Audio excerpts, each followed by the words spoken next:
पुराने समय की बात है। एक लोहार अपनी दुकान में बैठा लोहा पीटकर अपना काम कर रहा था। तभी उसकी दुकान के सामने से एक महात्मा और उसके शिष्य गुजरे दिन ढल चुका था।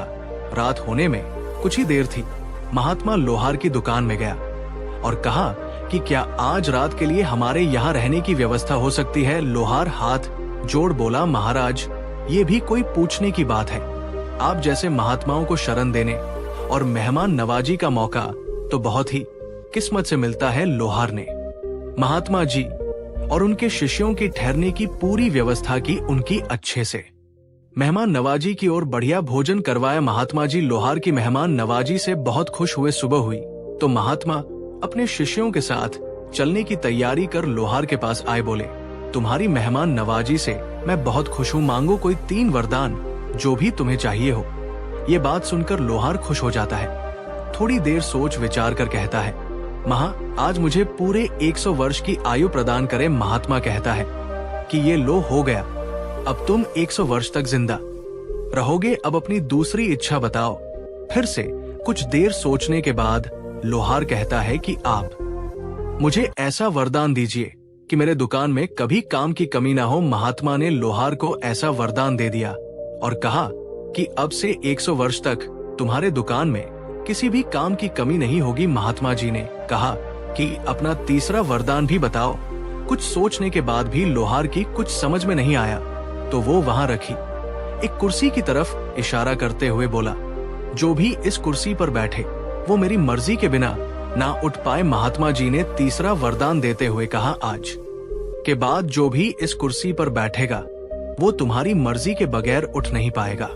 और महात्मा जी अपने शिष्यों के साथ चले गए। लोहार की जिंदगी अब बड़ी खुशी से चलने लगी।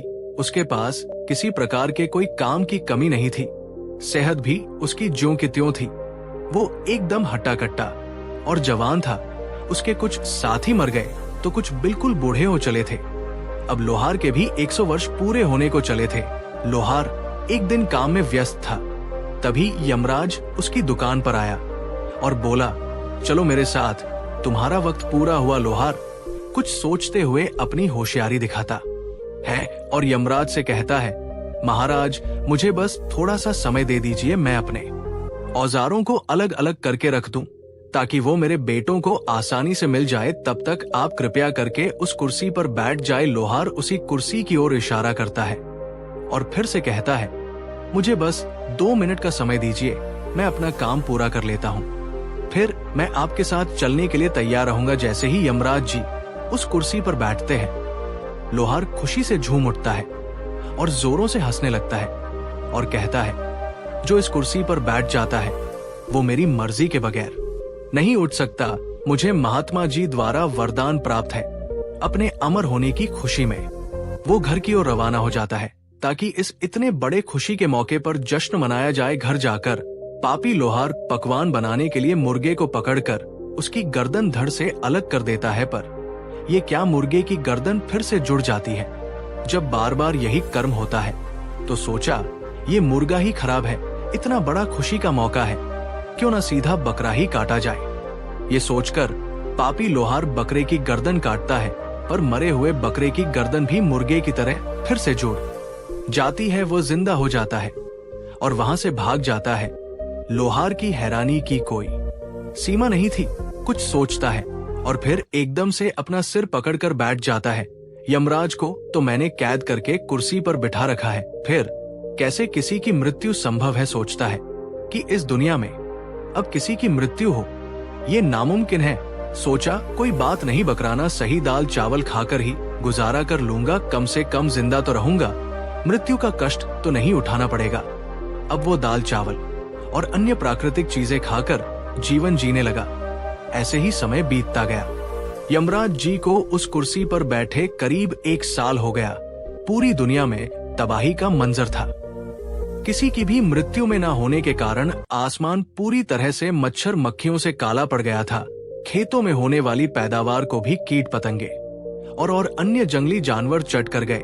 पृथ्वी पर बड़े बड़े जहरीले सांप पैदा हो गए। भूख से परेशान मांसाहारी जीव शेर चीते जंगलों से निकलकर शहरों में घुस गए और लोगों को नुकसान पहुंचाने लगे। अब मर तो कोई रहा नहीं था।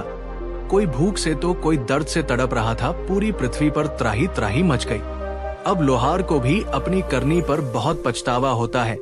खुद से कहता है, मैंने अपने स्वार्थ में यमराज को उस कुर्सी पर बैठा दिया जिससे पूरी दुनिया तहस नहस हो गई। इस जिंदगी से अच्छा तो मैं मृत्यु का कष्ट ही सह लेता गया। भागा भागा खुद को कोसता हुआ अपनी दुकान पर और यमराज को आजाद कर दिया।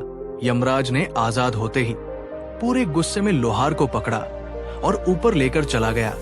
कुछ ही समय बाद धीरे धीरे पूरी दुनिया में मृत्यु होने लगी और धीरे धीरे सब सामान्य होता चला गया। निष्कर्ष, किसी भी रूप में स्वार्थ और व्यक्तिगत लाभ की इच्छा, चाहे वह अमृता ही क्यों ना हो, पूरे समाज और प्रकृति पर विपरीत प्रभाव डाल सकती है। सही मार्ग पर चलते हुए हमें प्रकृति और जीवन के नियमों का सम्मान करना चाहिए और स्वार्थ के बजाय व्यापक कल्याण के बारे में सोचना चाहिए। अंतर, सच्ची शांति और संतुलन वही है जो संसार के प्राकृतिक नियमों के साथ सामंजस्य में रहते हुए प्राप्त की जा सकती है, ना कि उन्हें तोड़ने से।